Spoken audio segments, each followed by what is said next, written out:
razão também que não se tem ideia de quanto é que mudou a obra ao longo do tempo, porque muitos dos pedaços da obra podem ter sido mudados na medida em que eles iam sendo preservados apenas oralmente. Os acontecimentos de que esta obra trata estão todos ligados à tal da queda de Troia. A cidade de Troia, que não é uma cidade fictícia, de fato existiu, e hoje acredita-se que lá pelo ano 1200 a.C. tem havido de fato uma guerra de Troia.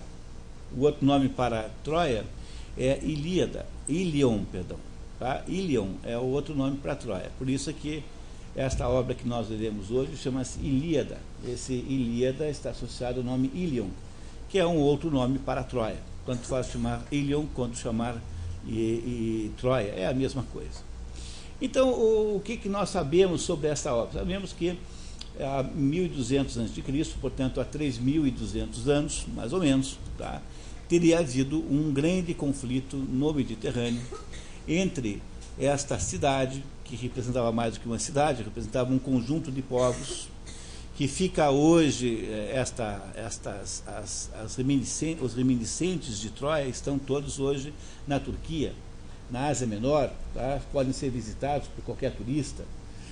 A dificuldade é que há várias camadas de detritos simultaneamente, o que faz com que haja alguma dúvida sobre qual deles é Troia. Mas as descobertas arqueológicas modernas, feitas por um alemão chamado Schliemann, não foram muito conclusivas. Quer dizer, elas indicam que Troia existiu, de fato, naquele lugar que estava previsto na obra de Homero, e, no entanto, aparentemente não se tratou de um lugar muito grande nem muito poderoso pelos resquícios que sobraram. É claro que pode ter havido modificações nesse tempo todo.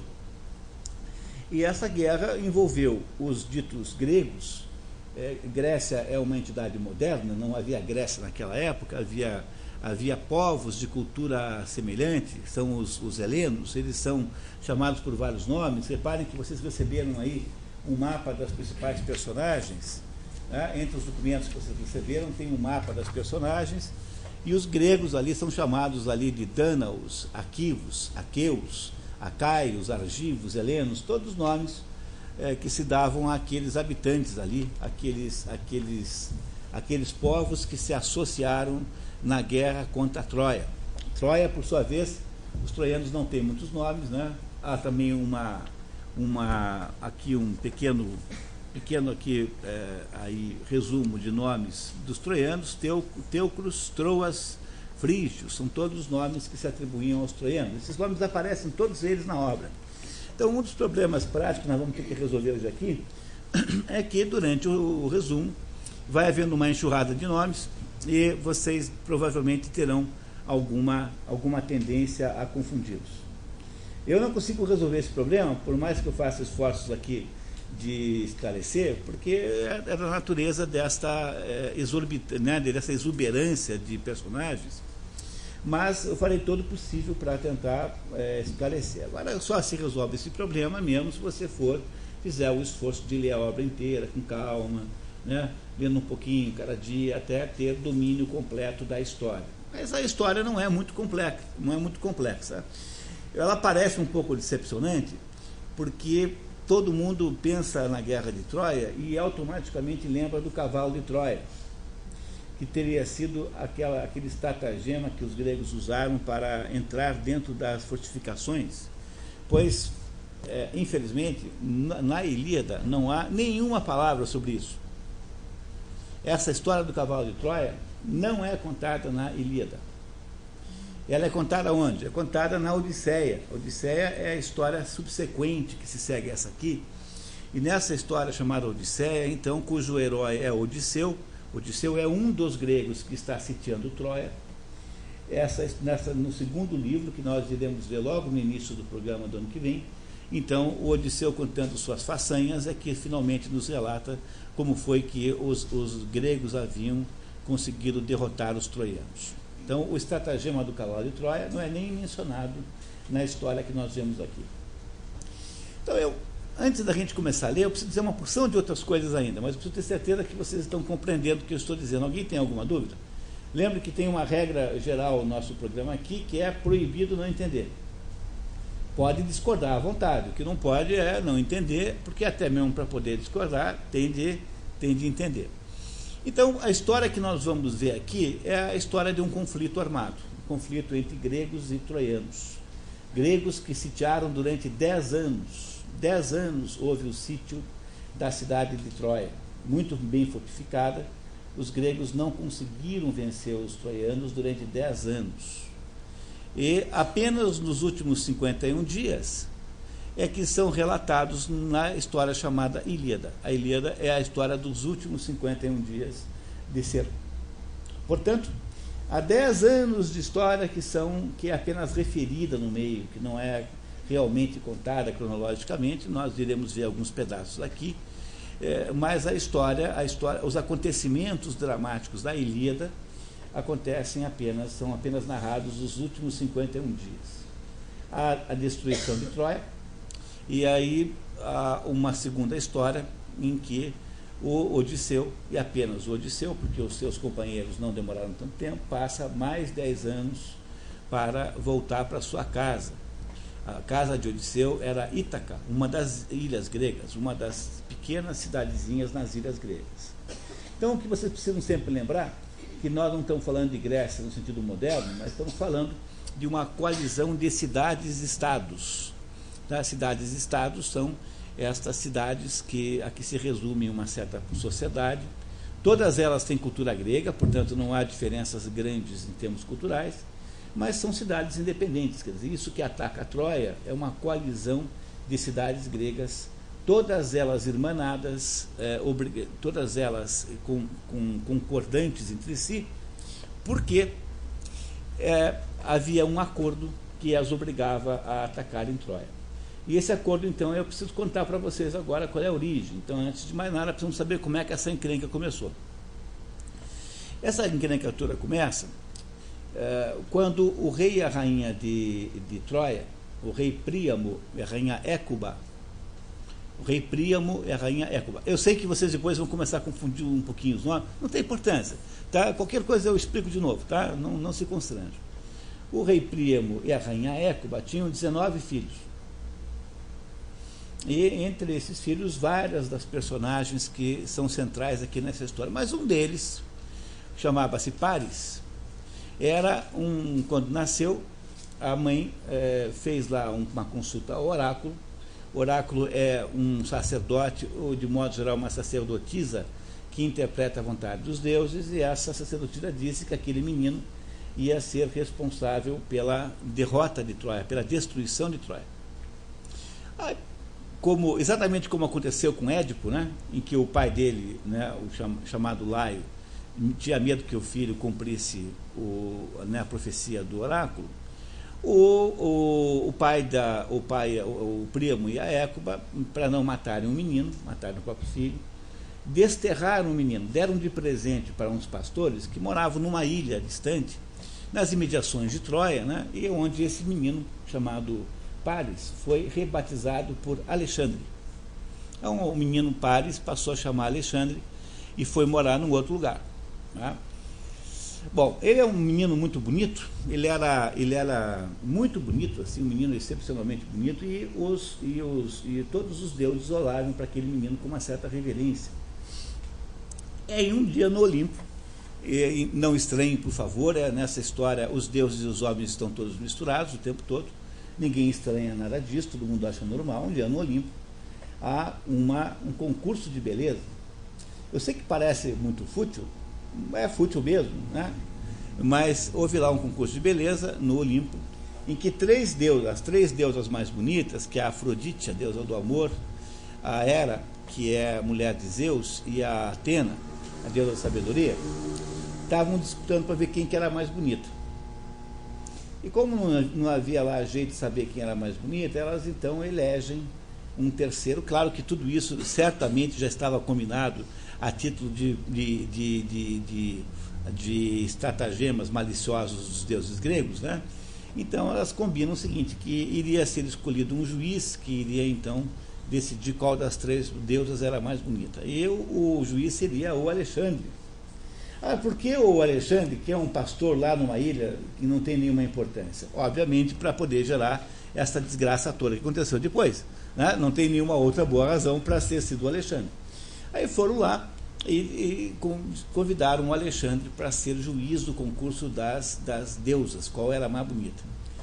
E aí, como o Alexandre quer tomar a decisão, começa então um processo entre as deusas, né, de tentar seduzir o Alexandre com propostas vantajosas. Então, uma delas, Afrodite, promete ao Alexandre que, se ele a escolhesse, ele receberia de presente a Helena de Troia. A Helena era uma espartana que era a mais bonita de todas as gregas. A Helena, depois, quem leu o Fausto de Goethe, sabe que ela é mais ou menos eleita como o modelo da mulher bonita, mais bela das mulheres. A Helena, na verdade, não é apenas humana, ela é filha de Zeus também, ela tem um pedaço divino, mas a Helena era excepcionalmente bela, e a Helena era a Helena já era casada com um rei chamado Menelau, que era o rei de Esparta. E aí, então, o que aconteceu? Então, a Afrodite diz para o Paris, que é o Alexandre, né, tem esse outro nome nesse momento, que ele receberia de presente a Helena, caso ele votasse nela, Afrodite. Apenas nesse caso, né? Muito bem. Só que o problema da Helena é que ela era casada com o Menelau. O Menelau era rei de Esparta. E como foi que o Menelau acabou o marido da Helena? Todo mundo queria casar com a Helena. Então o pai da Helena, o pai humano, né? Quer dizer, o pai preposto de pai, ele combinou com ela concordou com isso, não foi imposto, combinou que ela iria escolher entre os pretendentes, e fala-se até em mais de 100 pretendentes, embora não se tenha garantia desse número, que todos os pretendentes apareceriam, ela escolheria o que ela quisesse, ela casaria com quem ela quisesse, e para tentar impedir que houvesse problemas de retaliação na escolha, todos os pretendentes fizeram um acordo entre si, que se por acaso aquela decisão da Helena fosse de alguma maneira desrespeitada por alguém, todos os pretendentes que não foram, né, que foram mal sucedidos, iriam defender os direitos de Menelau sobre Helena. Entenderam? Quer dizer, houve lá um acordo entre todos os pretendentes, é o seguinte: ela vai escolher um de nós 100, se por acaso os que não forem, que vão ser 99, digamos assim, e ficam obrigados a defender a escolha, né, e caso haja usurpação dos direitos de Menelau sobre Helena, todos iriam defendê-lo. E aí foi o que aconteceu. Ou seja, a Helena escolheu o Menelau porque quis, e o Menelau, em um determinado momento, teve que viajar, deixou a mulher sozinha, apareceu o Paris, bonitão, né, que veio lá buscar o seu prêmio, né, por ter escolhido a Afrodite como uma mais bonita das deusas. E aí, então, teoricamente, ele a rapta. Quer dizer, o rapto, no sentido jurídico, não é como sequestro, né? O sequestro é você leva a pessoa para pedir um resgate. O rapto tem um sentido de você leva a pessoa para obter favores amorosos, digamos assim. O rapto é sempre uma coisa assim associada ou com mulheres ou com crianças. Então, quem pega uma criança para ter um filho, não está raptando a criança, entendeu? Não está sequestrando a criança. Então, a Helena teria sido sequestrada. É claro que aí há uma polêmica imensa, porque as aparências dessa história são de que a Helena fugiu com o Paris, e não que ela teria sido raptada de verdade. No entanto, para fins da explicação oficial que se dá para os outros pretendentes, ela foi raptada pelo Paris e levada para Troia. E começa a se configurar então aí a tal da profecia de que o Paris seria o responsável pela destruição de Troia, porque de fato, né, aconteceu já um fato que permitia que isso acontecesse.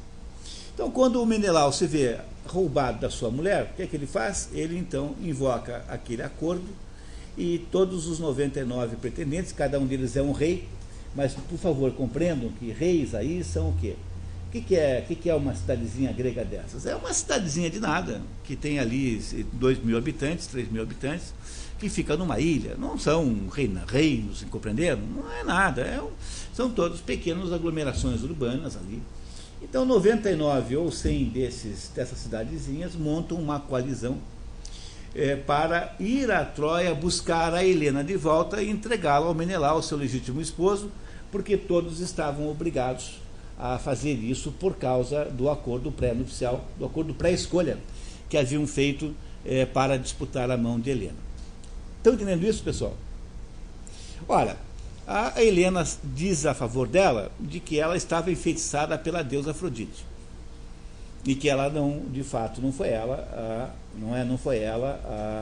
a responsável pelo casamento. Há uma outra personagem feminina nessa história, que não aparece aqui, mas aparece na Odisseia, que é a Penélope, mulher de Odisseu. Essa fica 20 anos esperando o marido voltar, né? 10 anos que o marido vai para Troia e 10 anos que ele demora para voltar, não é isso? Então ela fica 20 anos resistindo a pretendentes à mão dela. Nós compreenderam? O que fala muito em favor dos maridos modernos, que no máximo ficam uma semana sem aparecer em casa. Né? E não ficam 20 anos, como ficou o Odisseu. Né? Odisseu ou Ulisses é a mesma pessoa. Tá? Então, quando eu digo Odisseu, estou usando a forma grega, que é equivalente a Ulisses em romano, em latim. Então, o que há de interessante é que, enquanto a Helena é mais ou menos o protótipo da mulher infiel, a Penélope é o protótipo da mulher fiel. A Penélope ficava de noite, ela dizia assim, olha, meu marido acho que morreu mesmo, mas eu ainda não vou tomar a decisão de casar com vocês, porque eu estou fazendo aqui uma mortalha para o meu sogro, então eu fico tecendo essa mortalha, um dia que parar de tecer, acabar, eu escolho um. Aí, de noite, ela desfazia o trabalho que ela fazia de dia, e assim ela ficou anos e anos enrolando os pretendentes à sua mão. Então, a Helena, de certo modo, é o modelo da mulher infiel, digamos assim, né, em relação a Penélope, que é o modelo da mulher fiel. Porque a Helena acabou indo embora com o Paris de Esparta, seja porque ela estava enfeitiçada pela Afrodite, seja porque ela de fato quis, né, ou seja porque o Paris a levou à marra, o que é muito improvável, muito impossível. A desculpa melhor aí que a Helena tem é que a Afrodite a enfeitiçou. A verdade é que ela foi embora para a Troia com o Paris, seu novo marido, e o Menelau, que era o marido da Helena, não gostou muito da história, e o Menelau então convocou todas aquelas cidades gregas, todos os outros pretendentes, para juntos montarem uma expedição para recuperar o seu direito, né, sobre a Helena, que, eu repito, era a mulher mais bonita que já havia existido, era assim uma mulher deslumbrantemente bonita. A expedição que iria resgatar Helena de Troia foi dirigida pelo Agamenon. O Agamenon era irmão do Menelau. Esse Agamenon era irmão mais velho do Menelau. E esse Agamenon era casado com uma mulher chamada Clitemnestra. Agamenon casado com Clitemnestra, que é irmã de Helena. Essa Clitemnestra é irmã da Helena. Portanto, esse Agamenon é, ao mesmo tempo, né, ele é cunhado, né, irmão do Menelau e cunhado da Helena. E a mulher dele, a Clitemnestra, é casada com a irmã da Helena. E esse Agamenon, então, por ser o mais velho, é ele quem vai dirigir a expedição contra a Troia. Então, o Agamenon então, monta esse exército, monta esta frota, né,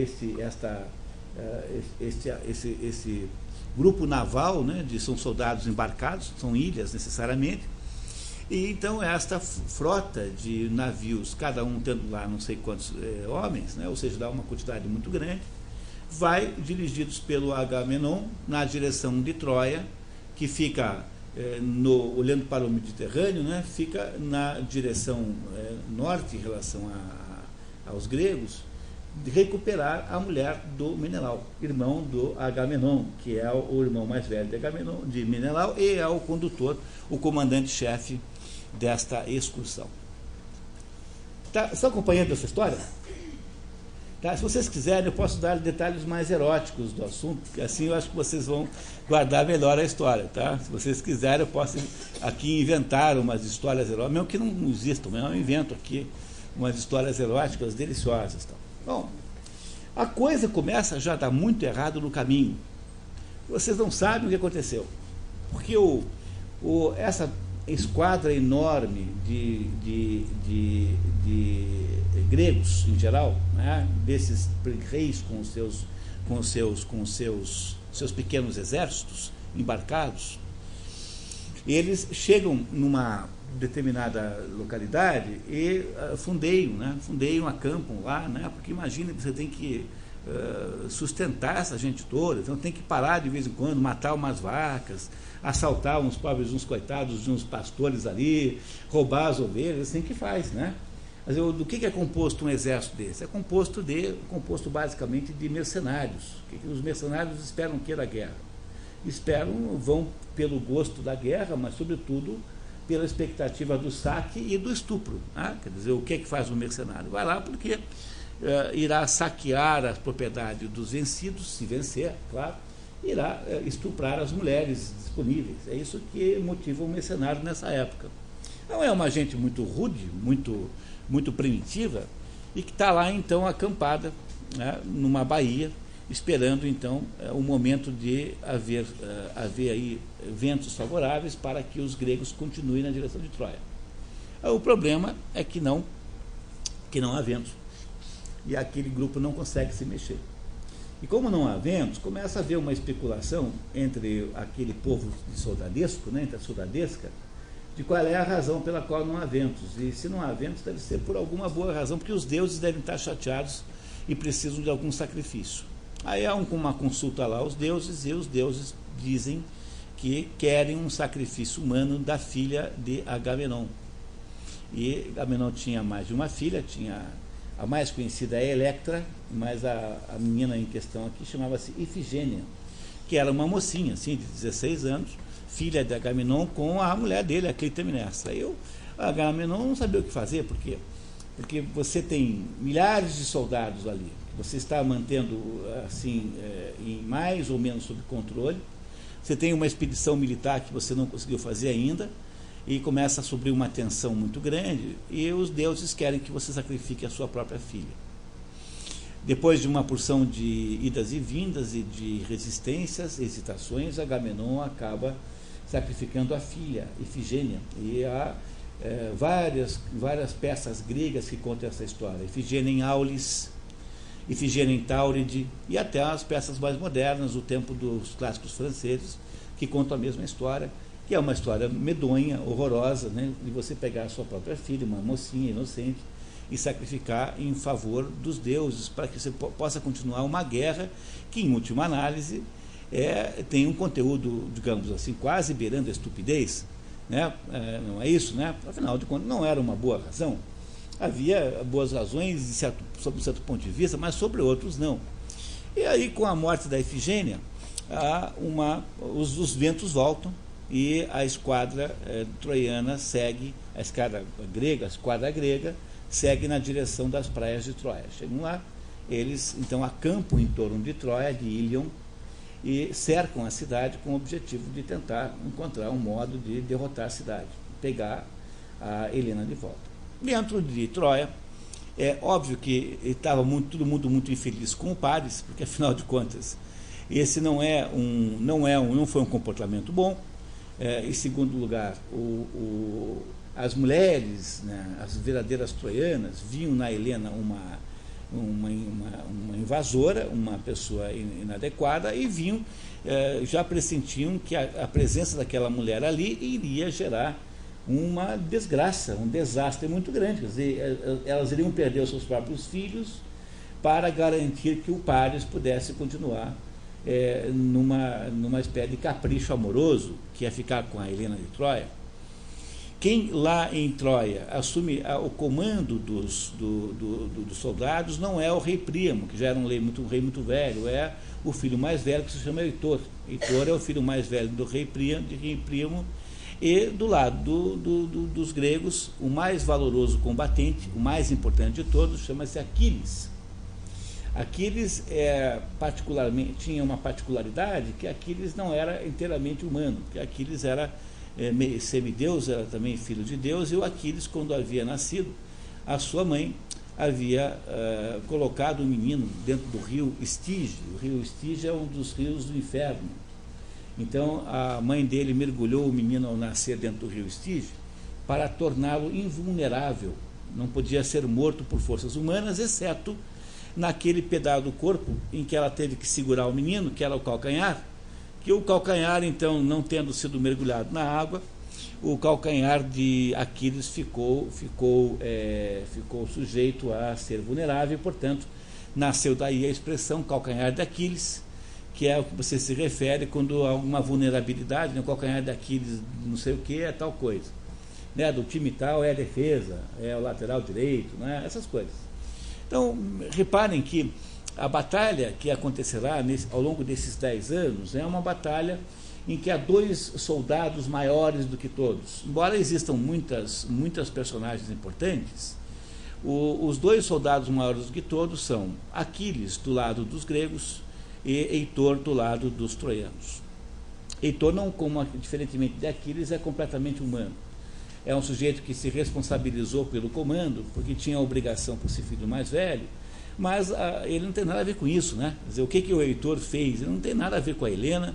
Ele é casado, tem um filho, e o Heitor é um sujeito que eu sempre digo que é uma personagem humana extraordinária, maravilhoso, e o Heitor é um homem decentíssimo, e, no entanto, ele assume a defesa de Troia, o pai não tendo mais idade para tanto, e mesmo com o irmão estando errado, porque, no fundo, a confusão toda começa com o rapto ou fuga de Helena para Troia. Não é isso? Então, vocês estão imaginando a situação? Quando eu conto para vocês a história, o jeito bom de vocês entenderem isso é vocês imaginarem um filme. Então, imaginem aqueles barquinhos gregos todos vindo numa enorme esquadra, cheia de soldados, entre eles o mais importante de todos, Aquiles. A esquadra dirigida por Agamenon, que é irmão do ofendido. O ofendido é Menelau, que também está entre os gregos. O outro grego importante, que depois, na segunda parte, ficará mais importante que todo mundo, é Ulisses, que em grego se chama Odisseu. Daí o nome da segunda parte ser Odisseia. Então, tem um grupo de gregos liderados pelo Agamenon, no entanto, com o maior de todos os guerreiros, Aquiles. E, do outro lado, esperando então os gregos chegarem para defender a cidade, estão os troianos todos, entre eles está lá o Paris, curtindo a lua de mel com a Helena, muito despreocupado da guerra, para ser bem sincero, e o irmão dele, então, assumindo a defesa, o irmão chamado Heitor, irmão mais velho, assumindo a defesa da cidade. Esse é o início de todas as... É assim que tudo começou.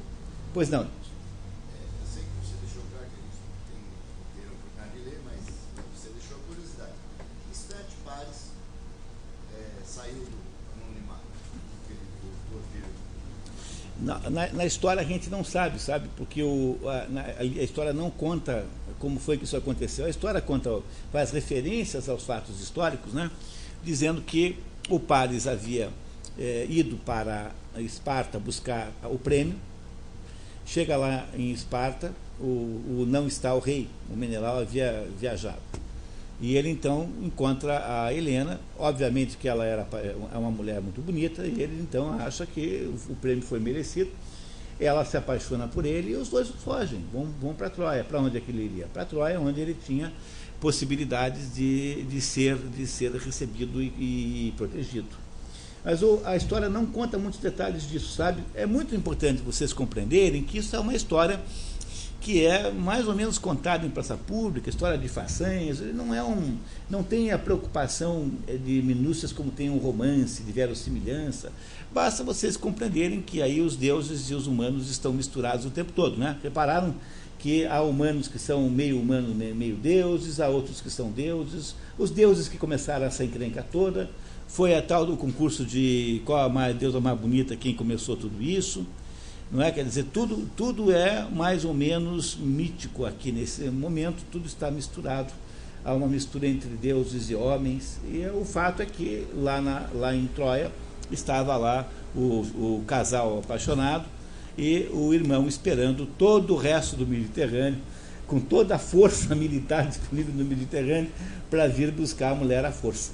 E, no entanto, o Heitor estava lá disponível para efetuar a defesa da cidade. Esses são os fatos que ocorrem 10 anos antes do que a Ilíada está nos contando. Tudo isso ocorreu 10 anos antes da história que nós vamos ler aqui, de alguns trechos hoje. O autor dessa conversa chama-se Homero. Homero é uma dessas personagens míticas que ninguém sabe se de fato existiu. Então, aí ninguém sabe onde nasceu. Há uma meia dúzia de cidades gregas que reivindicam ser o local de nascimento de Homero, mas Homero não se tem nenhum dado biográfico, a não ser o fato de que Homero seria cego. A única informação biográfica sobre Homero é que ele seria cego. E o que é de interessante nessa característica biográfica é o seguinte: a cegueira de Homero, que não teria sido de nascença, seria atribuída ao fato de que ele insinua no livro Ilíada que a Helena havia sido infiel de propósito, ou seja, que na hora em que ele não atribui a Afrodite o encantamento da mulher infiel, ele teria feito uma calúnia contra a Helena, como a Helena tem vinculações no Olimpo, né, porque afinal ela é filha de Zeus, então como vingança a esta calúnia que Homero teria feito contra ela, teria ficado cego. Mas isso é claro que é tão folclore que não dá para você se preocupar muito com isso, provavelmente é apenas uma história, não tem verdade nessa história. E aí então chegam lá e fazem citim uma cidade. Né? Tem a cidade lá, a cidade de Troia, protegidíssima, pelas descrições homéricas, é uma cidade extremamente bem protegida, e eles então cercam a cidade com as naus ali afundeadas, ali numa baía, e começam a imaginar meios de entrar na cidade e conquistá-la. Os historiadores mais materialistas, né, como são a maioria deles, pega alguém como Fernand Braudel, por exemplo, obviamente que já estabeleceu a tese de que no fundo não tinha nada a ver com a Helena, que o que eles queriam mesmo era impedir o comércio troiano no Mediterrâneo, que no fundo a briga era por dinheiro. Mas a gente não precisa nem dizer para vocês isso, porque vocês certamente sabem que se alguém não disse, ainda vai acabar dizendo. Essas interpretações são aquelas que dominam hoje aí o mundo da historiografia e tal. Como essa história é uma história muito pouco documentada, ela ainda é mais mito do que verdade. Então não há muitos debates em torno disso, porque afinal trata-se muito mais de uma história mítica do que uma verdadeira história. Apesar de que Troia não foi mito e que houve de fato uma guerra, isso tudo aconteceu. Quando foi que aconteceu tudo isso? 1200 a.C. Quando foi que este poeta, Homero, teria escrito a história? Bom, também ninguém sabe bem, mas é alguma coisa entre 850 e 950, mais ou menos antes de Cristo. Isso significa que este poeta chamado Homero, se é que ele existiu, ele escreveu a história 300 ou 400 anos depois de ela ter acontecido. Ou seja, a história foi escrita com base em conhecimentos que foram transmitidos oralmente durante 400 anos. Isso não é pouco, né? Quer dizer, é tempo suficiente para mudar qualquer história. E essa história, então, foi então compilada, porque como você não sabe de fato quem foi Homero, a verdade é que, durante muitos anos, uns filólogos alemães extremamente rigorosos, aquela gente assim que é capaz de passar 2 anos tentando descobrir se há ou é que está escrito, esses filólogos alemães, como o Werner Jäger, o Wilamowitz, etc., fizeram pesquisas tão profundas, ao ponto de descobrir o seguinte, que a Ilíada, na verdade, tem vários autores, não se sabe quantos, alguma coisa como 3 ou 4, e que esses autores, e que alguém compilou a história, quer dizer, alguém pegou as 4 histórias separadas e arrumou para dar um conjunto. Esta arrumação não é perfeita, existem momentos em que há determinadas contradições cronológicas, mas é normal também. E a Odisseia, mais do que isso, mais gravemente do que isso, a Odisseia teria sido escrita por uma dúzia de autores, também compilados. Como há uma distância de 30 anos entre a Ilíada e a Odisseia, então acredita-se que talvez nem tenha sido o mesmo Fuvêto que fez. Agora, há outros filólogos que juram que as compilações são muito parecidas, de modo que é muito provável que Homero, se existiu, foi um compilador de histórias que já existiam e que fez a compilação no primeiro trabalho, na Ilíada, e depois compilou a segunda na mesma base da Ilíada. Tentou fazer um trabalho parecido num caso ou de outro. Se não foi Homero que fez isso, foi alguém que tentou parecer que era Homero. Né? Nunca saberemos isso. Também, a essa altura do campeonato, não tem a menor importância, porque, no fundo, essas histórias não tinham nenhum interesse autoral, quer dizer, elas não eram feitas para se ter uma autoria, eram feitas por outras razões que depois eu conto para vocês quando for a hora do debate. Até agora vocês estão compreendendo isso? Até agora parece minimamente claro o que eu estou descrevendo aqui? Ninguém tem dúvidas? Os gregos ficam 10 anos sitiando Troia, não conseguem derrotar Troia. E a história aqui que nós vamos ver começa quando o Aquiles, que era o mais bravo, o mais importante, o mais nobre dos guerreiros gregos, e quando eu falo grego, lembrem que eu estou sempre falando errado, né? Mas apenas por uma questão de facilidade, né? Não é isso, né? Gregos e troianos. No fundo, os gregos não eram gregos no sentido moderno da palavra. O Aquiles briga com Agamenon, porque numa daquelas incursões militares que eles fazem ali em volta de Troia, né? Porque, veja, ficar 10 anos um exército ali parado, você tem que ficar 10 anos saqueando todo mundo, né? Não é assim que faz? Como é que você faz? Você vai lá, mata 5 bois, dali a uma semana mata mais 5, dali a uma semana mata outros 5, aí aproveita lá, fica com a mulher dos pastores, é uma vida absolutamente grosseira, né? E numa dessas incursões aí de saque, os gregos tomam como presa uma moça chamada Briseida, que era uma escrava, transformaram em escrava, e a Briseida era do Aquiles, mas a Briseida era muito bonita e o Agamenon, usando as suas prerrogativas de chefe da expedição, diz que não, que a Briseida é dele. O Aquiles fica furioso e decide ir embora, né? O Aquiles decide ir embora. O Aquiles não quer mais lutar na guerra de Troia, porque ficou indignado com aquela atitude e falou que não ficava mais lá e foi embora. Ele já tinha vindo para a guerra de Troia meio a contragosto, porque a mãe dele tinha recebido também uma profecia que dizia que o filho dela ou teria uma morte gloriosa ou iria ter uma longa vida e uma velhice medíocre. E como ela estava mais interessada num filho que durasse muito e que continuasse, não um filho medíocre, mas um filho longevo, ela resolveu esconder o Aquiles num harém. Havia lá mandou para um parente lá, para um conhecido, que botou o menino junto com as moças, escondido no harém. E quem descobriu esse estratagema depois foi o Ulisses, que era o mais esperto de todos. O Ulisses, o Odisseu, é de todos os gregos o mais esperto. Ele descobriu esse estratagema, foi lá e convenceu o Heitor a vir para a guerra. Quer dizer, o Aquiles. O Aquiles, ao vir para a guerra de Troia, de algum modo já estava condenado, porque ele, na guerra, estaria mais próximo de uma vida gloriosa e curta do que de uma vida longa e medíocre, né? Na guerra, né?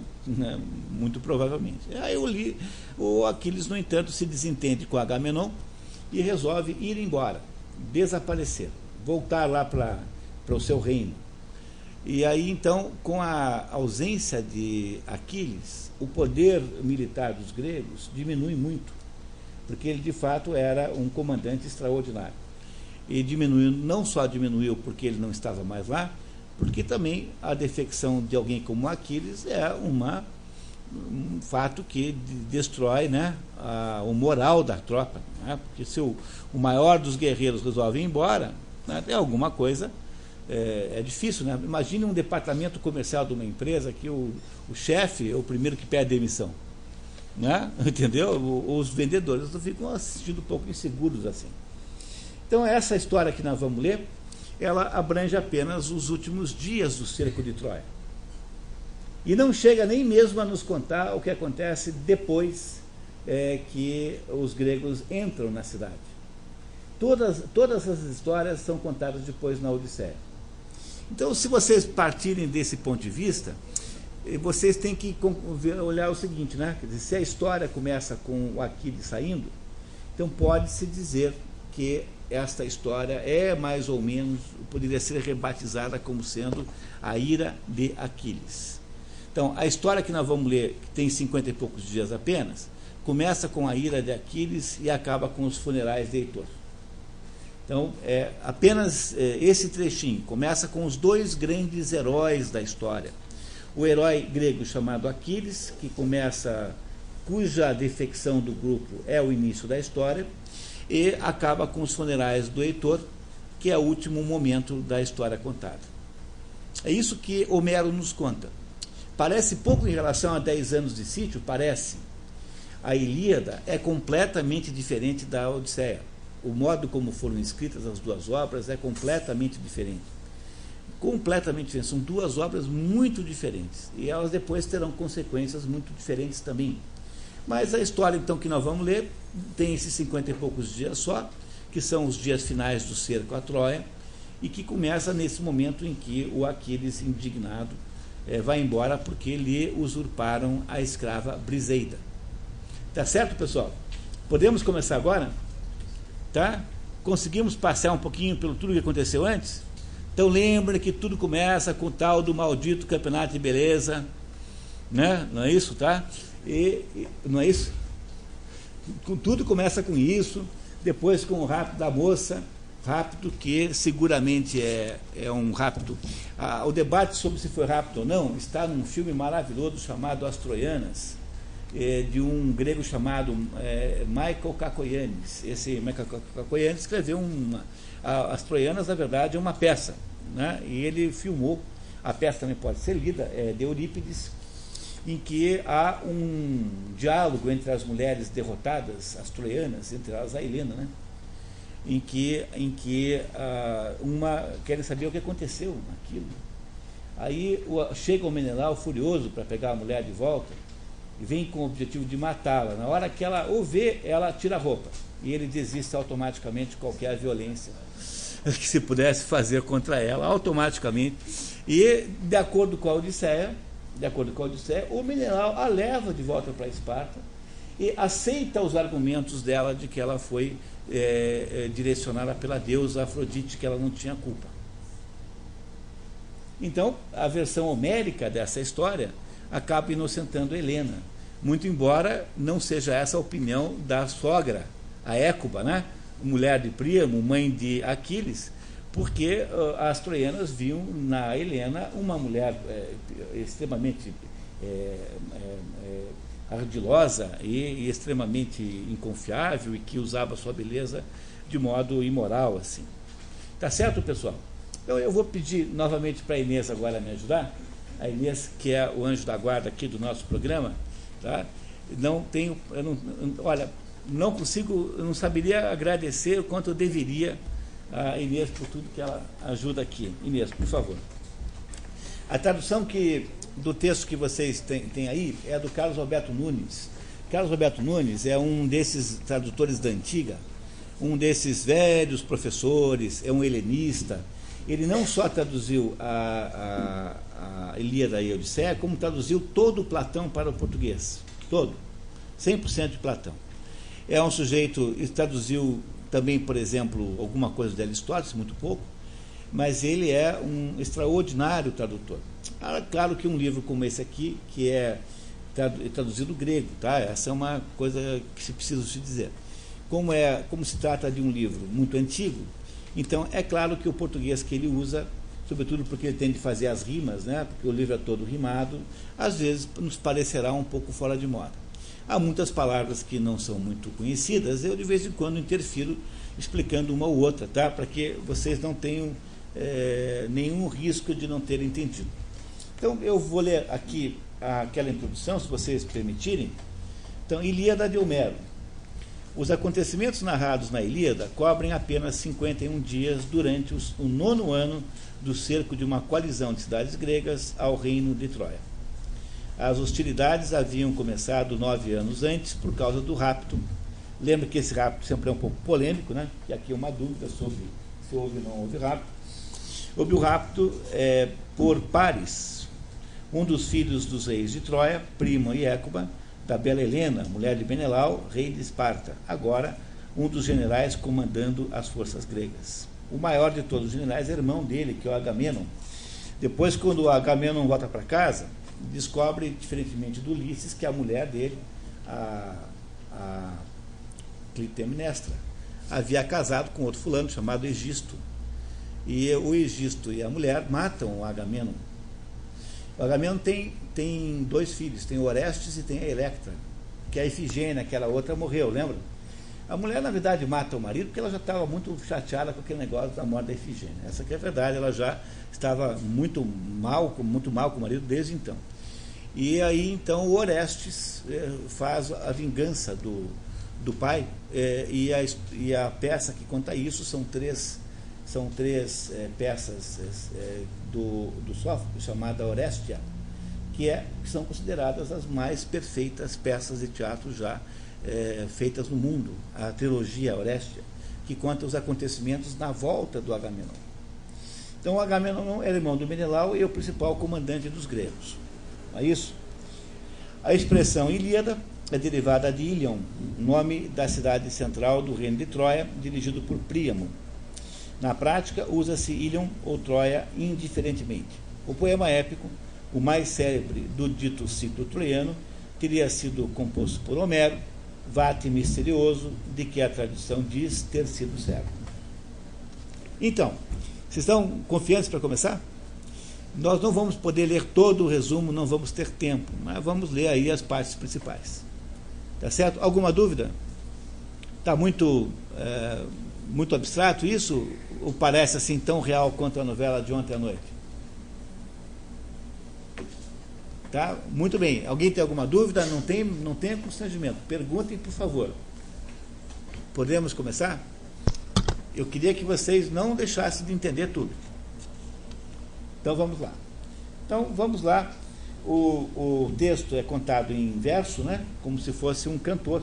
Na prática, quando isso era cantado lá, não era lido, era cantado na Grécia, era cantado mesmo.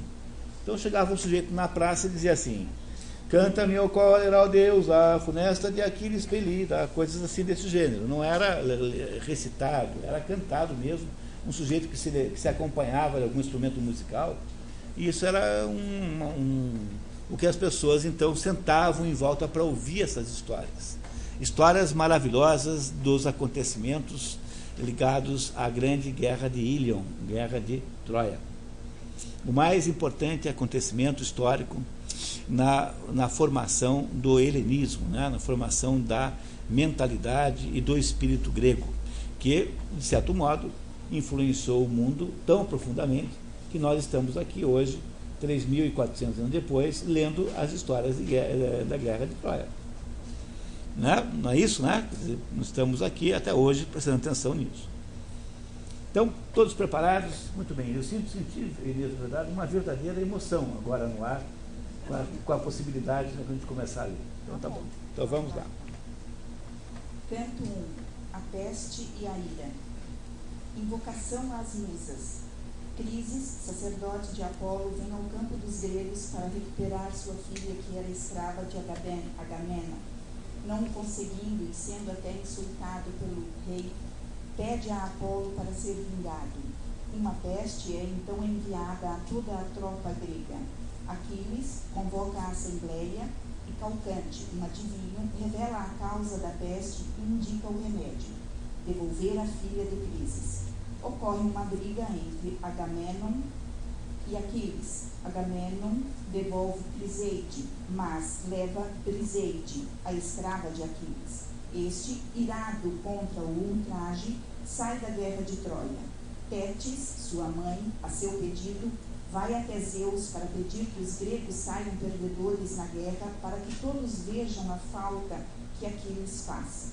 Zeus concede a Tétis que os troianos saiam vencedores. Ocorre uma briga entre Hera e Zeus sobre o destino da guerra. Hera é mulher de Zeus, tá? Hera e Zeus são marido e mulher. Zeus é um sujeito que tem, assim, uma quantidade incrivelmente grande de casos, portanto é um sujeito incontrolável, e a Hera fica o tempo todo fazendo gestões para impedir que o marido tenha casos. Então é essa mais ou menos a atividade central desses dois, da Hera e de Zeus.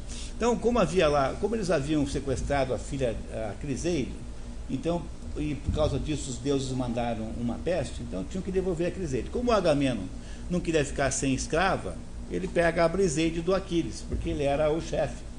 E o Aquiles, então, irritado com esse desaforo, resolve sair da guerra. E a mãe de Aquiles, que é Tétis é uma ninfa, né? Tétis é uma ninfa do mar. A Tétis, então, pede a Zeus que, para ajudar a vingar o filho, que ele dê o poder aos troianos. Isso é muito importante, porque vocês repararão que durante o tempo todo dessa encrenca, os deuses e os homens lutam juntos o tempo todo, até mesmo no campo de batalha.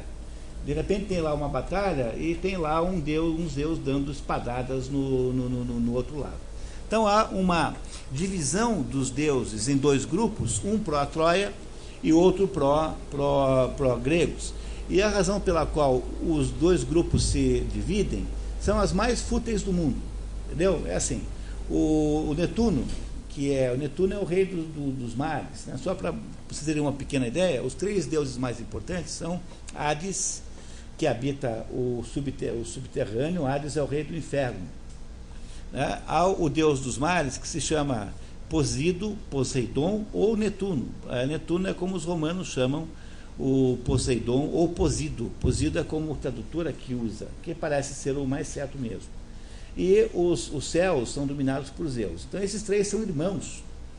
São irmãos e têm, em princípio, o mesmo nível de hierarquia. Zeus nos céus, Posido nos mares e Hades no subsolo. A terra, a superfície da terra é dividida igualmente entre os três. Então esses três deuses aí são os que mandam mais. Eles são irmãos, mas os Zeus têm uma predominância maior, porque Zeus está no alto, né? Então Zeus acaba mandando mais que os outros dois. Mas eles são irmãos e vivem então irritados, porque Zeus é um pouco prepotente. Reparem que não há nenhuma semelhança entre esses deuses gregos e o nosso Deus cristão, por exemplo. Porque o nosso Deus cristão é visto por nós como sendo um sujeito bom, um sujeito onipotente. E esses deuses aqui não só fazem misérias o tempo todo, como são capazes de fazer qualquer coisa que você possa julgar imoral para um ser humano, como vivem em conspirações uns contra os outros, de modo que o seu poder é sempre um poder limitado e precário. Mesmo o poder de Zeus é um poder precário. Deus não tem plenos poderes. Tanto é que o Prometeu acorrentado, que nós já vimos aqui rapidamente em um determinado momento, é capaz de fazer chantagens enormes com Zeus, porque ele sabe coisas que Zeus não sabe. Então é isso que é preciso compreender, que os deuses gregos são uns pilantras, malandros, estelionatários, vigaristas, safados, né? São mais ou menos como os seres humanos. Eles também fazem coisas muito boas. Você está descrevendo Brasília. Muito parecido. Acho que Brasília está um pouco abaixo já disso, né? Então, acho que não estou de bom. Se estiver de bom humor, eu até compararia com Brasília. Mas o que eu queria que vocês compreendessem é que os deuses metem-se na briga o tempo todo. E por razões as mais fúteis que vocês possam imaginar. Então vocês verão isso. Então agora começa sempre que tem em itálico, cópia da tradução do Carlos Alberto Nunes. Então vamos ver agora um pequeno pedacinho, que é bem como começa a Ilíada. A primeira frase é essa: Cante-me a cólera, ó deusa, funesta de Aquiles Pelida. Quem é Pelida? Pelida é o nome do Aquiles, porque o pai dele, o pai de Aquiles, Aquiles é filha de uma ninfa chamada Tétis com Zeus. Mas como Zeus fazia isso também, né? Ficava tendo filhos com todo mundo, filhos com outras deusas, então esses filhos são deuses, e filhos com as mulheres mortais, e esses filhos não são deuses. Só que quando Zeus tem filho com mulheres mortais, ele inventa um pai postiço, para não ficar chato. Então, o pai postiço de Aquiles chama-se Peleu. E os gregos, então, o chamam de Pelida, porque é filho de Peleu. É uma maneira de fazer o patronímico, né? Pelida é filho de Peleu. Então, de modo geral, mesmo quando alguém é filho de Zeus, tem um pai, que é um pai assim de aluguel, um pai postiço na terra. Alguém que assume a responsabilidade de criar a criança. Né? Tá certo? Então, Inês, por favor, vamos lá. Canta minha cólera, ó deusa, funesta de Aquiles Pelida, causa que foi dos arquivos sofrerem trabalho sem conta e de baixarem para o Hades as almas de heróis numerosos e esclarecidos, ficando eles próprios aos cães atirados e como o pasto das aves. Então, a fúria de Aquiles é a causa da morte de muitos gregos. Né? Tá vendo? É isso que ele está dizendo, né? Porque o Aquiles se retirando da luta permitiu que os gregos fossem mortos. Cumpriu-se de Zeus o desígnio desde o princípio em que os dois, em discórdia, ficaram cindidos, o de Atreu, filho, senhor de guerreiros, e Aquiles, divino. Qual, dentre os deuses eternos, foi causa de que eles brigassem? O que de Zeus e de Leto nasceu, que como o rei agastado, peste lançou destruidora no exército? O povo morria por ter o atrida Agamenon e Crises, primeiro, ultrajado o sacerdote. O Agamenon chama-se Atrida porque o pai dele chama-se Atreu. Então, o Agamenon é o Atrida. Então, ele está explicando a briga entre o Agamenon e o Aquiles, tá? É isso que ele está fazendo aqui. Este viera até as céleres naus dos Aquivos, súplice a filha reaver. Infinito resgate trazia, tendo nas mãos as insígnias de Apolo, frecheiro infalível no cetro de ouro enroladas. Implora aos Aquivos presentes, sem exceção, mas mormente aos Atridas, que povos conduzem. Atrida aí é só o Agamenon e o Menelau. Por que o velhinho vem buscar a filha? Porque o velhinho é sacerdote do templo de Apolo. Então, o Apolo é Deus. Então o velhinho falou assim, olha, vocês por favor devolvam a minha filha, a Criseides. Como esse pessoal não está querendo fazer exceção, dizem que não. O que ele faz? Ele vai lá para o templo, reclama para Apolo, dizendo, olha só a desgraça que fizeram comigo o desaforo. E Apolo manda uma peste para dizimar os gregos. E essa peste só é resolvida quando finalmente devolvem a Criseides para o pai. E aí, então, porque o Agamenon não queria ficar sem mulher, é que ele pega a Briseides, que era a mulher do Aquiles, para ele. E é por isso que o Aquiles resolve deixar as forças gregas. Filhos de Atreu, e vós outros, Aquivos de grevas bem feitas, deem-vos os deuses do Olimpo poder destruir as muralhas da alta cidade de Príamo e, após, retomardes a casa. A minha filha cedei-me, aceitando o resgate condigno, e a Febo Apolo, nascido de Zeus, reverentes mostrados. Quer dizer, mostrem-se referentes a Apolo, porque atendendo ao seu sacerdote, que é ele, vocês estarão fazendo uma homenagem a Febo Apolo, que é o nome de Apolo. Então, é desse jeito que é contada a história. Esse jeito é maravilhoso. No começo parece um pouco difícil de entender, mas depois que você pega o jeito da poesia, você não consegue mais parar de ler isso, porque é absolutamente encantador o jeito como essa história é contada, com imagens, com simbologia. O único problema, no primeiro momento, é que a gente não domina esses nomes. Esse é o problema desses livros muito antigos. Porque até o século XIII, XIV, todo mundo sabia quem é Atreu, quem é Apolo.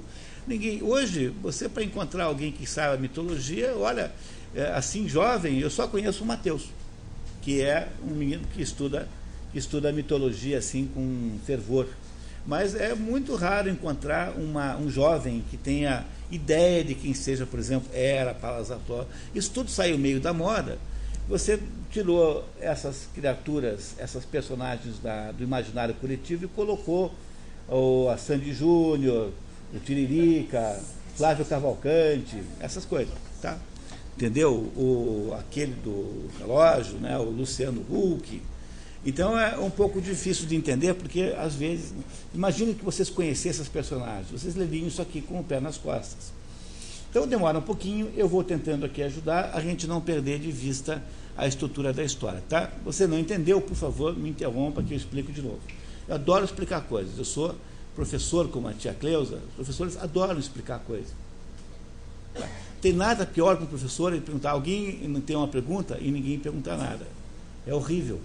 É uma sensação assim de vazio existencial enorme, assim, como se houvesse um buraco que abrisse debaixo dos seus pés. Não façam isso comigo. Tá? Muito bem, então vamos lá então. Canto 2. Canto 2. Sonho, teste e beócia, ou o catálogo das naus.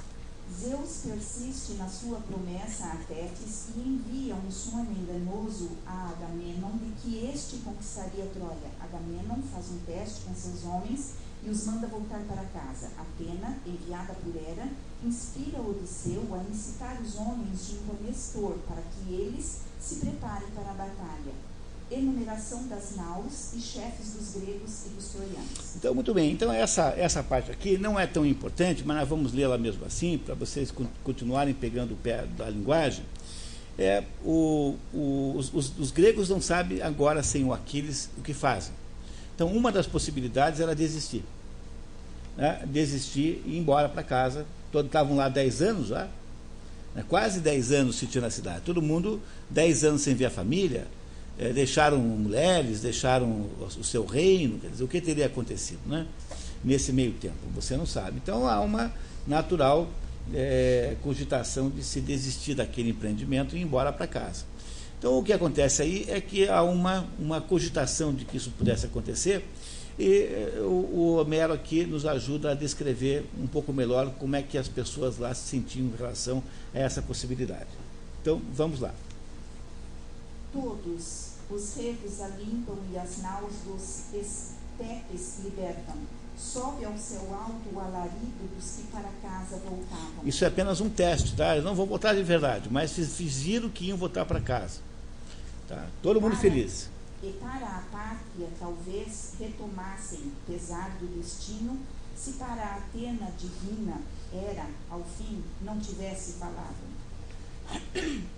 Palas Atena indomável, donzela de Zeus poderoso, é então possível que fujam desta arte os guerreiros argivos no dorso extenso do mar para a terra dos pais extremosa? Olha que bacana, hein? Olha que bonito, hein? Palas Atena indomável, era a mulher de Zeus falando com a Palas Atena. Palas Atena, ou Atena é a deusa da sabedoria, é a deusa que protege Atenas. Atenas chama Atenas por causa de Palas Atena. A deusa não chama Atenas, mas a cidade chama Atenas. Então a protetora de Palas Atena é Atena. E ela então, a Hera está dizendo, está vendo lá embaixo do Olimpo, está vendo os gregos começarem a levantar acampamento, né? Assim, pô, será que esse pessoal vai fugir? E aí então o que faz a Palas Atena, a Hera e a Palas Atena decidem então de impedir aquela fuga, porque afinal estava tão boa aquela diversão, como é que eles iam abandonar aquela farra tão cedo? Né? Vamos ver se dá certo. Vamos, continuamos. E deixarão que troianos e Príamo tanto enaltecem a argiva Helena, por quem tantos homens ativos morreram longe da pátria, jogados nas vastas planícies de Troia. Vamos, dirige-te aos homens acaios, vestidos de bronze, e com palavras afáveis procura detê-los a todos, não consentindo que lancem ao mar os navios simétricos. Está vendo? Simétrico aparece muito. Navio simétrico significa navios proporcionados. Isso é poesia pura. Navios bem construídos, bonitos. Há por exemplo, uma regra de engenharia de aviação que diz que o avião, para ser bom, tem de ser necessariamente bonito. O avião que é bom, necessariamente é um avião bonito. A beleza estética do avião é prova da sua beleza de engenharia, digamos assim. Então, essas duas aí, que estavam se divertindo com a briga, não querem que os gregos vão embora. Então, vão tentar impedir. Então, a Atena desce e vai se vestir de soldado, vai lá arrumar alguma encrenca para continuar a briga. Os deuses e os humanos estão o tempo todo aqui se misturando nessa história. A de olhos glaubos, Atena, ao conselho, sem mais, lhe obedece, célere e baixa, passando por cima dos cumes do Olimpo. Rapidamente chegou aos navios acaios velozes. Quedo encontrou a Odisseu, que de Zeus tinha o sendo elevado. Nem levemente ele havia tocado em sua nave coberta de cor escura, que dor excruciante lhe o peito angustiava. A de olhos glaucos, Atena, lhe foi deste modo dizendo: filho de Laertes, de origem divina, Odisseu engenhoso, é então possível que todos fujais para a pátria querida, precipitando-vos cegos nas trevas providas de remos? Nas naves. Tá trevas, hein? Não, naves, né? Nas naves providas de remos? Então, a Atena de olhos glaucos, por que ela tem olhos glaucos? Ela tem olhos cinzas. Glauco é cinza. Né? Glaucoma, né? Lembra da doença glaucoma? O glauco é cinza. Então é um cinza claro, e a Atena é chamada assim o tempo todo. Ela se veste de soldado, ela é uma guerreira, ela é implacável, ela é uma mulher agressiva, e ela é o símbolo da sabedoria. E a Atena então desce fantasiada de soldado e chega para o Odisseu, que é Ulisses, que é aí nesse momento aqui na Ilíada, ele é só mais um general grego, mas ele não é, ele é rei de Ítaca, né? É um dos pretendentes. Na verdade, eu acho que também era pretendente, sim. Ele casa com a Penélope depois de ter perdido o concurso lá para marido da Helena. E o Ulisses, então, que é de todos considerado o mais espertalhão. Ulisses é uma espécie de espertinho, assim. Ela vai logo falar com ele para ele impedir que os gregos desistam daquela luta, para não dar razão a Príamo, que protege a Helena e já é a causa da morte de muitos gregos que morreram tentando entrar em Troia e sem conseguir. Nesse momento, Troia leva vantagem, claramente, quer dizer, no final do 10º ano, Troia está vencendo a guerra. Troia levou vantagem, está resistindo. Não é? Continuamos, por favor. E deixareis que troianos e Príamo tanto enaltecem, a argiva Helena, por terem tantos homens argivos morreram longe da pátria, jogados nas vastas planícies de Troia? É muito comum nesse texto o seguinte, a repetição, tá? Então é assim, quer ver? Funciona assim. Então eu disse para o Toninho que era importante que o contrato fosse fechado no dia 15, sem falta. Aí Toninho foi ao escritório dele, tendo em vista o fato de que o contrato tinha que ser fechado no dia 15 sem falta. Toninho então fechou o contrato no dia 15 sem falta. Entenderam? Esse jeito de falar é um jeito poético. Ninguém fala assim na prática, porque eu disse 3 vezes a mesma coisa, mas eles aqui falam assim. Então é muito comum essa repetição, não estranhe, não tem erro nenhum, é apenas um modo de falar. Então o narrador conta e depois põe na boca da personagem aquilo que ele contou. Tá? Então às vezes parece excessivo, é mesmo, mas é estilo do poema aqui e não é erro. Tá? E continuamos. Vamos, dirige-te aos homens acaios, sem perda de tempo, e com palavras afáveis procura detê-los a todos, não consentindo que lancem ao mar os navios cinéticos. Vai lá, diz a Atena assim, vai lá, Ulisses, impede que eles saiam, não deixa ir embora. Mas vaticínios Calcante começa ali mesmo a tecer-nos sobre o terrível prodígio que em meio ao ofício nos viera. Por que calados ficastes, aquivos, de soltos cabelos? Este prodígio por Zeus grande e sábio nos foi enviado. Vai demorar, bem tarde, mas fama vai ter sempre terno.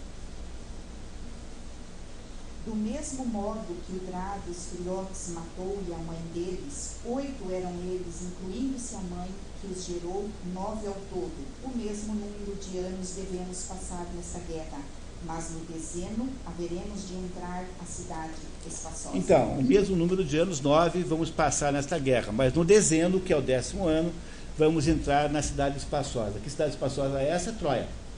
Né? Troia é a cidade espaçosa. Foi esse o seu vaticínio que se há de cumprir sem demora.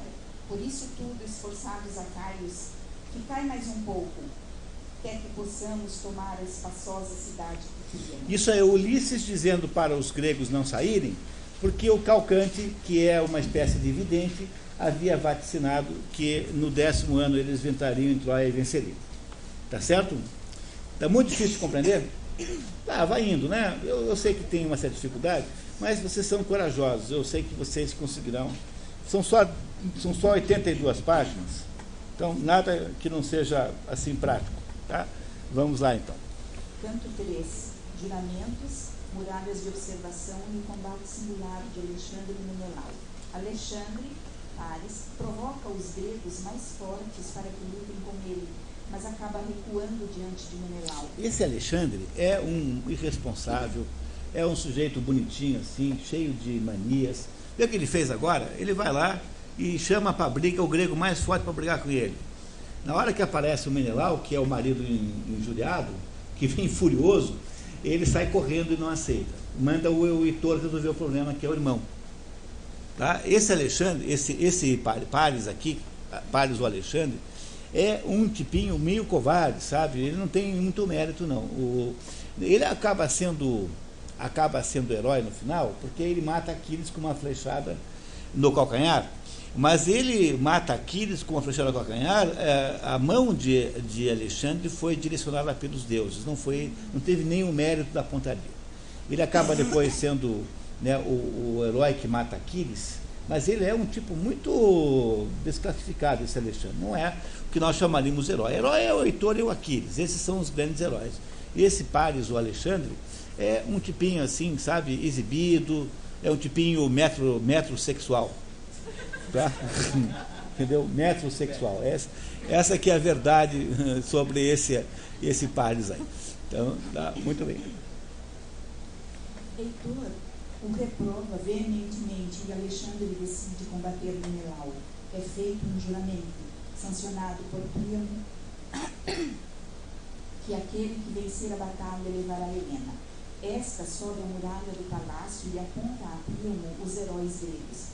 No combate de Alexandre e Menelau, este último sai vencedor. No entanto, Afrodite salva Alexandre e o leva aos braços de Helena, a salvo atrás das muralhas de Troia. Ele chega e fala assim: quase morri que eu fui lá brigar com o seu marido, entendeu? Quase morri, faz uma onda enorme. É um tipinho bem desclassificado esse Paris aqui. Helena o reprova e Agamenon reclama a vitória. O Menelau o primo tenta ver se transforma a guerra num duelo entre os dois, pô. Não era uma coisa de bom senso? Então, assim, em vez de brigar 500 mil contra 500 mil e morrer metade, vamos fazer o seguinte: quem é que está brigando? Não é o Menelau e o Paris que querem ficar com a mesma mulher? Então tá bom, dá um punhal para cada um, vocês se acertam. E o que vencer leva a mulher e pronto. A gente faz faz aqui uma linguiçada com chope para comemorar e vai todo mundo para casa. Claro que essa já não era mais uma possibilidade, porque a essa altura você não consegue mais resolver esse problema sem o saque, sem a violência, sem a vingança, né? Mas é o que o Menelau, o que o primo tenta fazer, ele tenta transformar o assunto num assunto particular entre a dupla, né? Vamos ver se ele dá certo. Inês, por favor. Quando o formoso Alexandre, que um deus imortal parecia... mesmo sexual. Né? Ouviu à frente dos outros, sentiu conturbar-se o peito e para o meio dos seus recuou, escapando da morte. Como se dá quando alguém nos convales dos montes estaca em frente de uma serpente, a tremerem-lhe as pernas e os joelhos e retrocede de um salto, com o rosto sem cor, todo medo. Por esse modo afundou para o meio dos teucros valentes Paris, o dito Alexandre, do filho de Atreu temeroso. Então, afundou para o meio dos teucros, quer dizer, voltou correndo lá para os troianos, né? Teucros e troianos é a mesma coisa. Então, Alexandre, do filho de Atreu temeroso. Quem é que é filho de Atreu? O filho de Atreu é Menelau, né? Tá?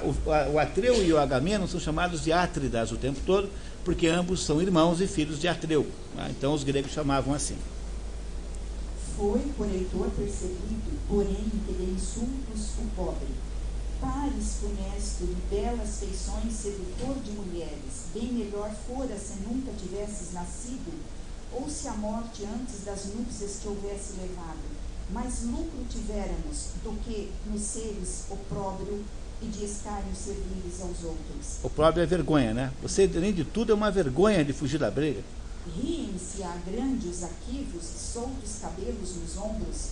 Um dos primeiros julgavam que fosses, por seres de físico tão primoroso, no entanto, careces de força e coragem. Como é possível que, sendo qual és, em navios velozes o mar houvesses cruzado, reunindo prestantes consórcios e a gente estranha chegado, da qual a raptar te atreveste uma formosa mulher, peregrina, cunhada de príncipes, para a desgraça de teu próprio pai, da cidade e do povo, mofa tornando-te assim dos inimigos ou inimigos, que exultam com isso?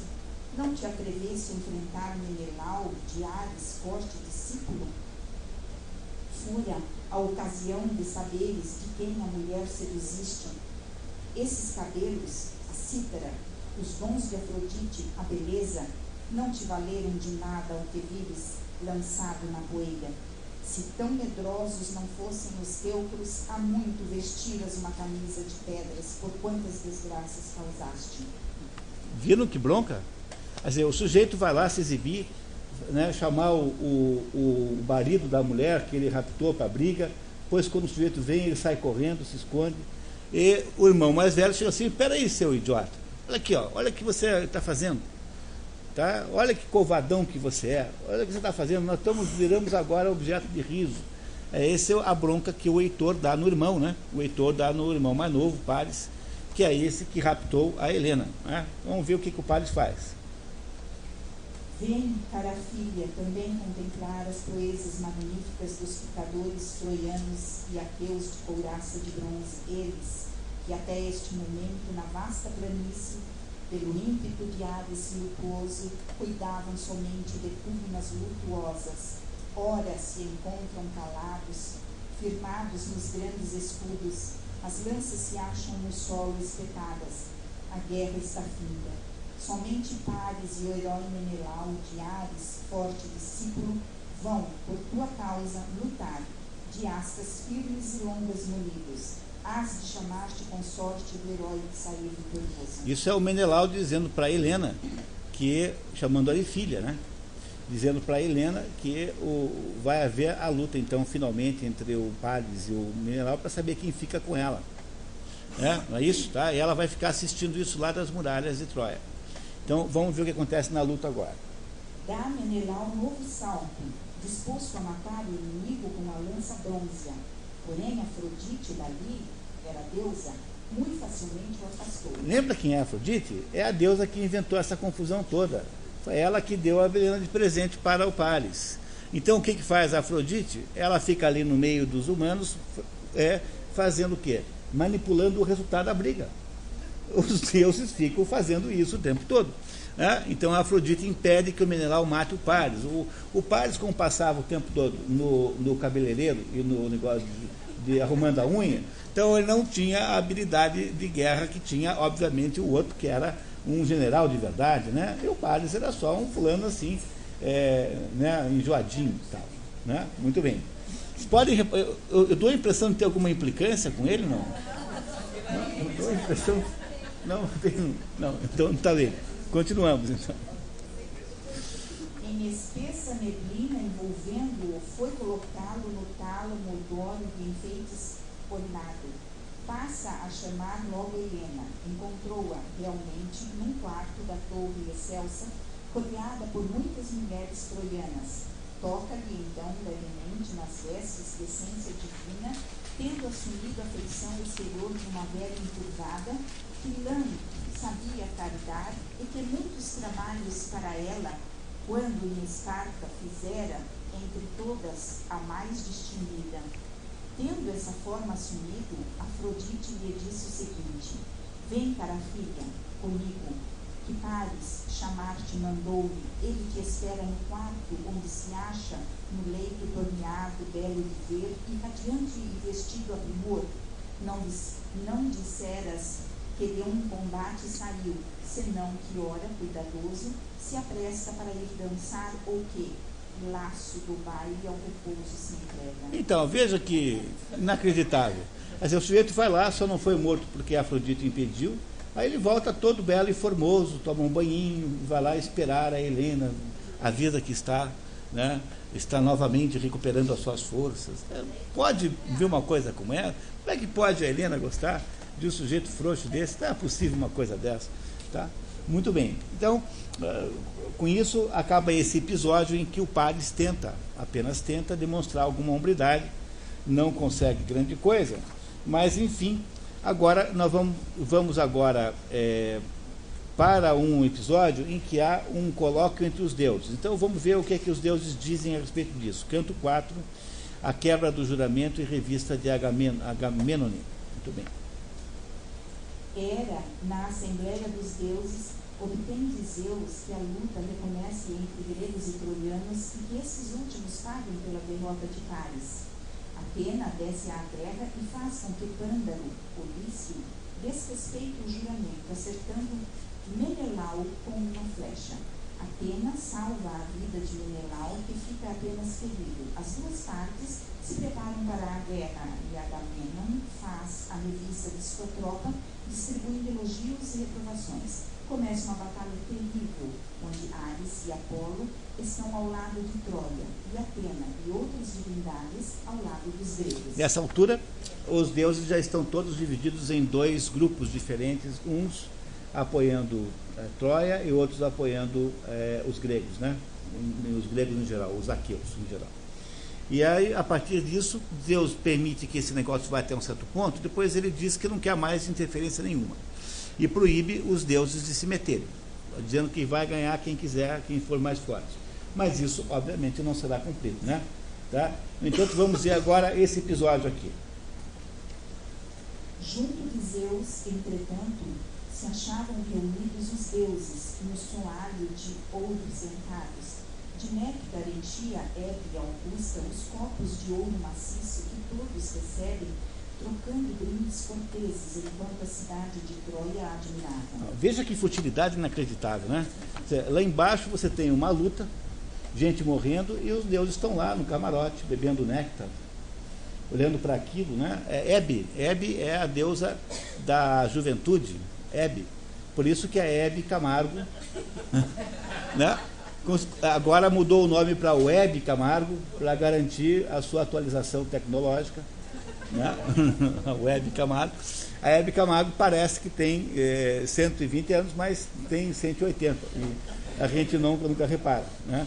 Então a Hebe é a deusa da juventude. Então aqueles deuses fúteis estão todos lá no Olimpo, vendo aquele pau comer feio lá embaixo, e discutindo aquela guerra, assim como, discutindo aspectos lúdicos daquilo. Vamos ver como é que eles falam. A Hera, de súbito, o filho potente de Crono provoca. Esse aí é Zeus, tá? Zeus é filho de Crono. Com frase irônica que pronunciou sem para ela virar-se. Ao louro filho de Atreu, Menelau, duas deusas amparam. Hera, que em Argos cultuam, e Atena, a auxiliar poderosa. Ambas, no entanto, a de parte ficaram, prazer encontrando, só no espetáculo da luta. A Alexandre, a risonha Afrodite, não abandona jamais, protegendo-o da vida e da morte, tal como o fez nesse instante, ao julgar-se ele próprio perdido. Mas é evidente que o herói Menelau alcançou a vitória.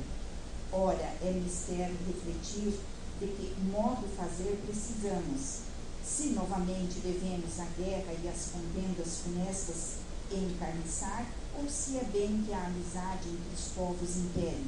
Caso aceitemos esse último alvitre por justo e execuível, bem, continue povoada a cidade elevada de Príamo e volte Helena ao poder do discípulo de Ares potente. Está vendo? Zeus quer parar com a briga, né? Zeus está propondo com toda a sinceridade parar de interferir. Está falando, olha, tá vendo aí proteção desse daquele, vamos fazer o seguinte, vamos conseguir que devolvam lá a Helena de uma vez, aí os gregos vão embora, porque cessa o fato, né? Cessa a razão do assédio, né? Da cidade, e os primos, o pessoal fica lá. É isso que Zeus está propondo. Às vezes Zeus faz uma intervenção de bom senso, assim, né? Própria de Deus, né? De um Deus que pare com aquilo. Mas é óbvio que essa solução não interessa aos deuses, por quê? Pois é, como é que vai continuar a diversão se não tiver mais briga? Não tem graça nenhuma. Então, os deuses no Olimpo não querem, obviamente, saber disso, né? Não é isso? Então, vamos ver o que é que eles dizem. Por favor, continue. Falas Atena, entretanto, nas filas do Teucros, dos teucros penetra sob a figura do forte lanceiro Antenórida Laódoco, com a intenção de achar Pândaro, Olício de formas divinas. Foi encontrar em verdade de pé o notável guerreiro, filho do forte Licaone, junto das filas dos lícios, que com escudos possantes das margens do Esepo o seguiram. Pândaro, herói prudentíssimo, queres ouvir meu conselho? Essa aí é Atenas disfarçada de soldado, tá? Fazendo uma intriga lá para impedir que a guerra pare. Chega-se bem para perto e lhe diz as palavras aladas. Atrever-te-ás, porventura, a atirar uma seta ligeira em Menelau? Glória excelsa obterás o favor dos troianos, mas, sobretudo, do príncipe Paris, o divo Alexandre. Dele, em primeiro lugar, obtiveras magníficos brindes, seguisse o filho de Atreu, Menelau, de Ares, forte discípulo, por tua seta domado, subir para a triste fogueira. Vamos, dispara uma seta no herói Menelau, valoroso, e a Febo Apolo, o notável archeiro, nascido na Lícia, uma hecatombe promete de ovelhas de menos de um ano, quando estiveres de novo nos muros sagrados de Zédon. O que ela faz? Ela faz uma intriga, faz lá uma provocação para um daqueles soldados, interromper havia uma paz, quer dizer, havia uma espécie de trégua, e ela então precisa criar um fato novo para recomeçar a briga, porque sem briga qual é a graça que tem essa história? Então, nós paramos esse capítulo aí e vamos para o próximo canto. Cantos é o nome como são chamados na poesia épica os capítulos. Então ninguém fala em capítulo, fala em canto. Então você tem cantos nos Lusíadas, tem canto na Odisseia, tem canto na Ilíada, tem canto em todas as poesias épicas de sempre. Os cantos, canto é a descrição dos acontecimentos, né? E aí eu acho que nós estamos aí praticamente na hora da nossa paradinha. Talvez a gente pudesse, né, ainda não, daqui a 5 minutos, tá certo? Então, podemos ler o canto 5 enquanto isso, tá? Por favor, Inês. Os feitos heróicos de Diomedes, Aristia de Diomedes. Aristia significa heroísmo. Aristia, aristos, de onde vem a aristocracia. Aristo é o ótimo. Então, os aristocratas seriam, por exemplo, a aristocracia seria o governo dos melhores. Esse é o sentido da aristocracia. No mundo moderno, aristos passa a ter um sentido de aristocracia econômica, completamente pervertido o sentido moderno, mas para o mundo antigo, aristos é mais ou menos a regra que conduz a vida de um homem notável. Você é obrigado a produzir fatos notáveis, coisas importantes. Os fatos mais importantes de um grego são os seus aristos. Então, a aristia de Diomedes é um dos mais importantes, uma das mais importantes personagens entre os gregos, né? O Diomedes é um sujeito de grande importância e vão ser nos contados aqui agora pelo poeta Homero. Então, por favor. Atena convence Ares a abandonar a guerra aos homens e, assim, os gregos sobrepujam os troianos. Diomedes, ferido por Pândaro e protegido por Palas Atenas, se sobressai ainda mais. Lutando com Pândaro e Enéas, mata o primeiro, quase mata o segundo, que é salvo por Afrodite. No entanto, Diomedes fere a própria Afrodite. Apolo cura Enéas e Ares volta ao combate, reanimando os troianos. Os gregos começam a perder e Hera e Atena os ajudam. Diomedes, ajudado por Atena, fere o próprio Ares, que vai ao Olimpo reclamar com Zeus da ousadia de Diomedes. Muito bem, então vocês veem aí que está todo mundo misturado, os deuses com os humanos. E a parte mais importante desse canto é quando Ares vai lá reclamar com Zeus que ele foi ferido. Ares é Deus, um dos deuses, ele vai lá reclamar que acabou sobrando para ele também. Esse pedaço está ali, se você olhar ali na linha número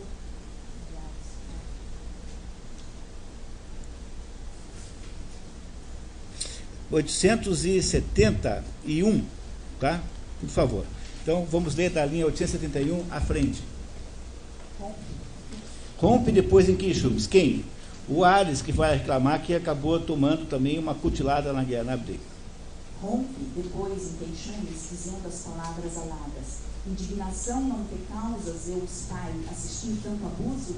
Por comprazer os mortais, nós, os eternos, estamos sujeitos a indescritíveis tormentos que a mútua discórdia nos causa. De tudo a culpa tens tu, pois geraste uma filha funesta e destituída de senso, a quem ímpias ações só comprazem.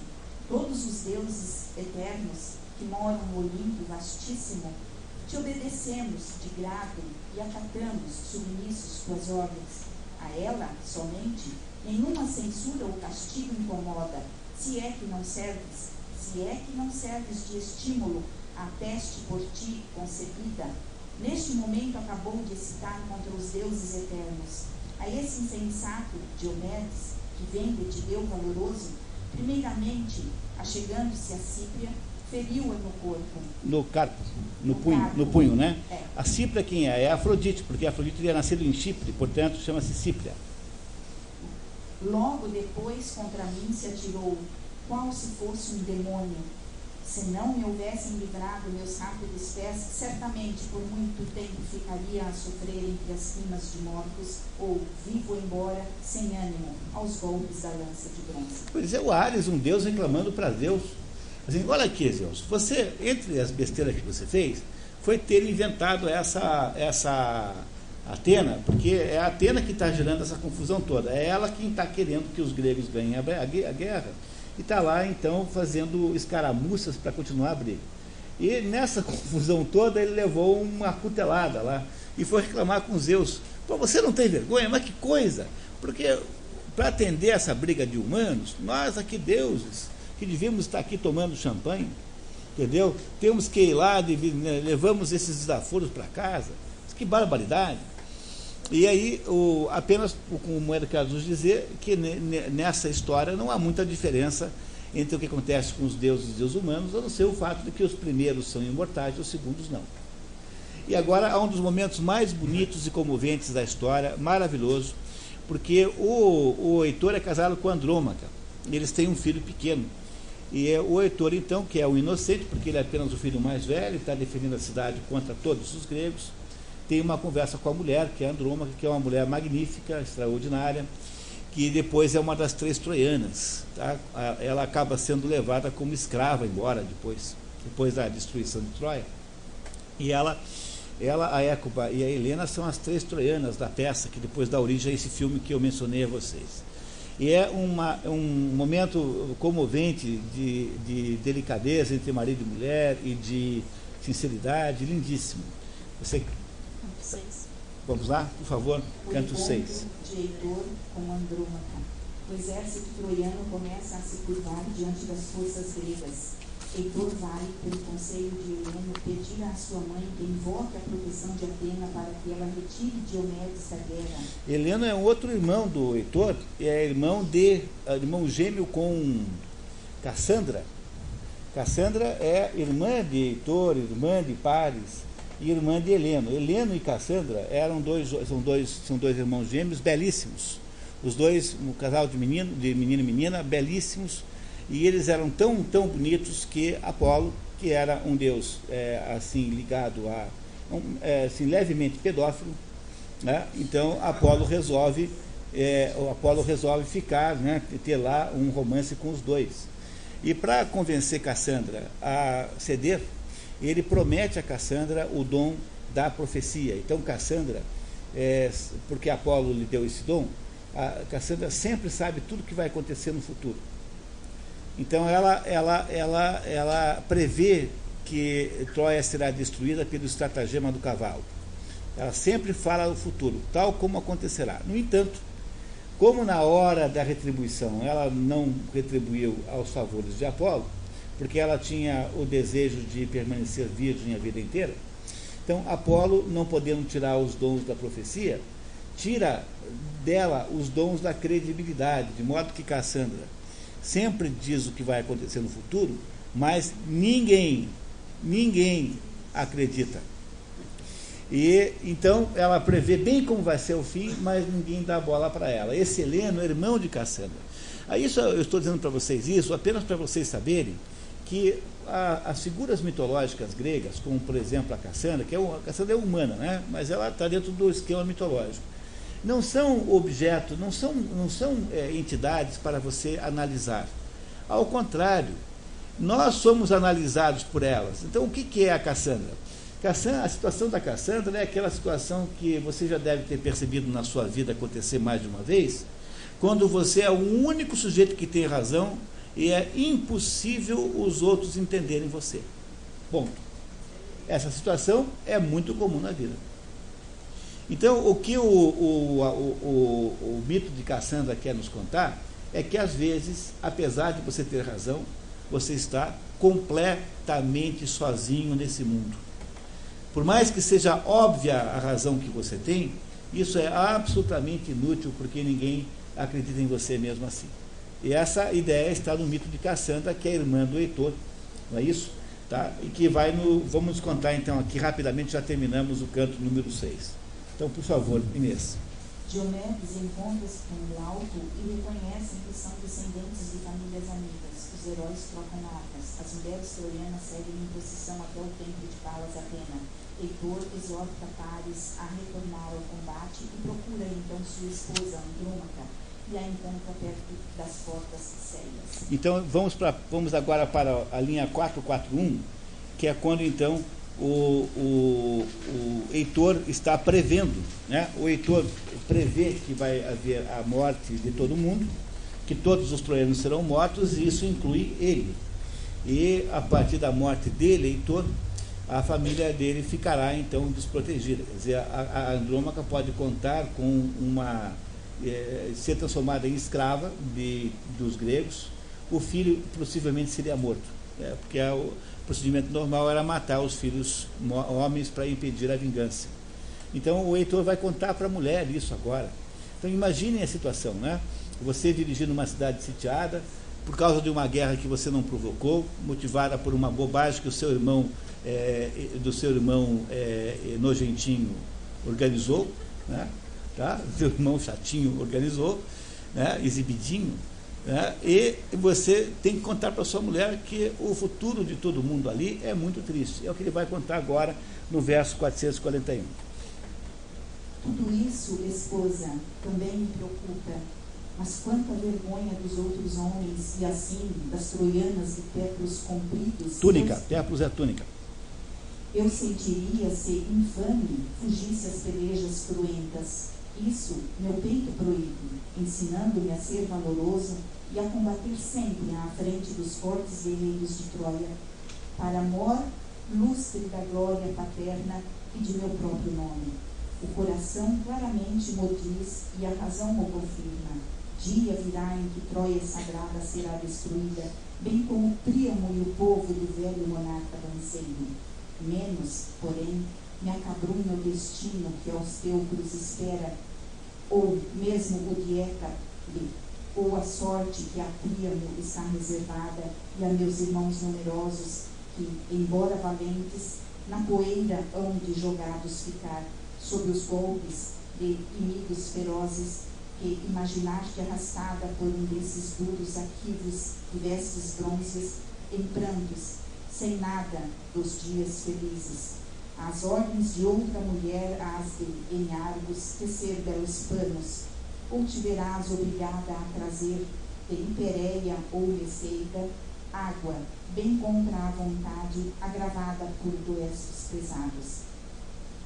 E porventura, dirá quem te vir humilhada chorando, eis aí a esposa de Heitor, o guerreiro mais forte e galhardo, quando, ao redor das muralhas de Troia, incessante era a luta, isso dirão, aumentando-te a dor de não teres esposo, o homem capaz de livrar-te dos dias do vil cativeiro. É preferível que a terra fecunda meu corpo recubra, a ter de ouvir-te os lamentos aos seres levada de rastros. Coisa mais triste, né? Comovente, né? A declaração de impotência de um guerreiro que sabe que vai perder, que não só porque já estava profetizado, mas porque ele sabe que vai perder e vai deixar a mulher à mercê a mulher não será morta, porque a mulher terá um valor de escravidão, né? E o filho, então, do qual você não tem a menor ideia, quer dizer, um guerreiro que pode, no máximo, entregar a vida, coisa que ele está disposto a fazer, né? O Heitor está disposto a entregar a vida. E esse momento é um dos momentos mais tristes e comoventes da história. Mas para a gente não chorarmos aqui, então a gente toma um café reconfortador e voltamos daqui a 15 minutos. Que tal? Tá?